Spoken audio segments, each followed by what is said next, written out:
Ford Philippines has unveiled the all-new Mustang Mach-E, Ford's cutting-edge electric vehicle, and the Territory Hybrid, which is making its world premiere right here in the Philippines. The Territory Hybrid comes in two variants, the entry-level Trend priced at 1.399 million and the high-end Titanium X at 1.599 million pesos.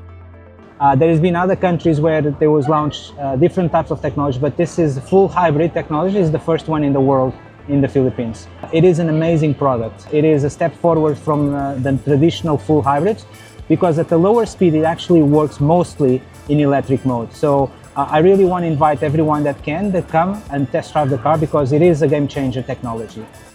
With a starting price of 3.499 million pesos, the Mustang Mach-E incorporates advanced battery chemistry and engine technology.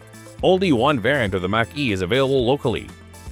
And then we have this amazing Mach-E, which is a different product than what was launched before in the other parts of the world. So since then, the chemistry of the batteries has changed, the electric engine has changed. So this is an all-new car that we're launching in the Philippines.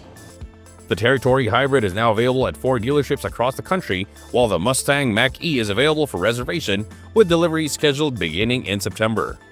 Ford is closely monitoring the automotive market's shift from pickups to diverse vehicle segments, necessitating a broader product lineup.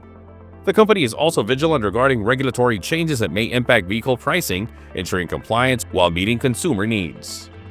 If you ask me, is this the last electrified products? Probably not. But what it's going to be very dependent on how the market is going to evolve, how the customer is expecting, the adoption of the electrified products, as well as the infrastructure development in the country that will tell us not only what type of products we can launch in the future, but also what type of technology can we introduce with those products.